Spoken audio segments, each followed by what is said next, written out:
दिल्ली में civil lines में स्वामी सदानंद सरस्वती वेदांती जी महाराज जन्म शताब्दी संपूर्ति समारोह का आज तीसरा दिन था। आज भी देश की प्रगति, विश्व शांति और लोक कल्याण के उद्देश्य से श्री विद्या कोटि कुंभ कुर्माचन महायुग और कई कार्यक्रम जारी रहे।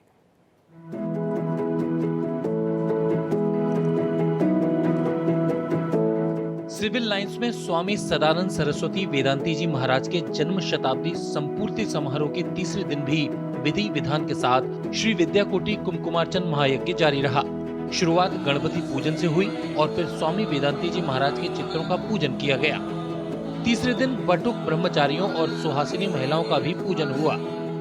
आज भगवती राज राजेश्वरी और गणपति के पूजन से शुरू हुआ। उसके बाद आज स्वामी जी की 100वीं जयंती की संपूर्ति थी। आज महाराज जी की जयंती है, तो जितने स्वामी जी के छाया चित्र पर पूजन हुआ, स्वामी सर्वेश्वरानंद जी महाराज का पूजन हुआ और जितनी सुहासिनी महिलाएं आए उनको हम लोगों ने सौभाग्य द्रव्य से पूजन किया, बटुक ब्रह्मचारियों का पूजन किया और निरंतर भंडारा आदि का आप देख ही रहे चल रहा है। यही आज का विशेष रहा। श्री विद्या कोटि कुमकुमार्चन महायज्ञ में सुहासिनी महिलाओं की भी बड़ी भूमिका है। शास्त्रों में बताई परंपरा के मुताबिक इन महिलाओं को उपहार भी भेंट किए जा रहे हैं। हम लोग के यहाँ लिखा है, जब ललिता सहस्त्र सुहासिनी चरण पीता, माने सुहासिनी पूजा का इस पूरे क्रम में विधान है। ये जो भी पूजा है सुहासिनी माताएं कर रही हैं। ललिता सहस्त्र नाम से दीक्षित जो सुहासिनी महिलाएं हैं वही ये पूजा करती हैं और उनकी पूजा हम लोग करते हैं। ये मानते हैं कि देवी स्वरूप ललिता माता ललिता की स्वरूप है। उनको कुमकुम, साड़ी और सौभाग्य द्रव्य देने का प्रावधान हमारे शास्त्रों में दिया गया है। वही हम लोग उनकी पूजा करते हैं। श्री विद्या कोटि कुमकुमार्चन महायज्ञ का एक बड़ा उद्देश्य सनातन धर्म की रक्षा करना भी है। महायज्ञ में आए केंद्रीय मंत्री BL वर्मा ने सनातन धर्म का अपमान करने वालों की कड़ी आलोचना की। सनातन धर्म पर हमले करने वाले लोग सनातन धर्म पर नहीं हमले करते हैं, बल्कि वोट की गंदी राजनीति के लिए इस तरह की भाषा बोलते हैं।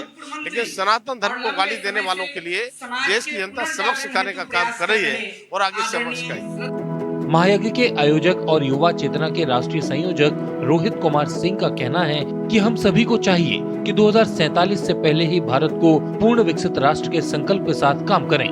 सनातन धर्म का अपमान करने वालों की रोहित कुमार सिंह ने भी आलोचना की। देख रहे हैं चारों तरफ का वातावरण, चारों तरफ का माहौल, देश में सनातन का डंका बज रहा है। पूरी दुनिया भारत की ओर देख रही है।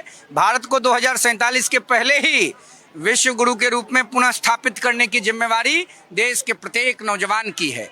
विपक्ष में बैठे राजनेताओं के द्वारा जिस प्रकार से सनातन के संदर्भ में ओछी बातों को किया जा रहा है, हम उसकी भर्त्सना और निंदा करते हैं। यह देश भारत भूमि सनातनियों की केंद्र भूमि है। पूरी दुनिया वसुधैव कुटुंबकम के भाव को स्वीकार करने को तैयार है। देश के मौजूदा प्रधानमंत्री आदरणीय नरेंद्र मोदी जी के नेतृत्व को चाइना और अमेरिका के राष्ट्राध्यक्ष भी स्वीकार कर रहे हैं। नई शिक्षा नीति के माध्यम से देश के गांवों में रहने वाले बच्चों को पुनः भारत के पुरातन काल से जोड़ना है और भारत के नवीन भविष्य को सुदृढ़ और समृद्ध बनाना है।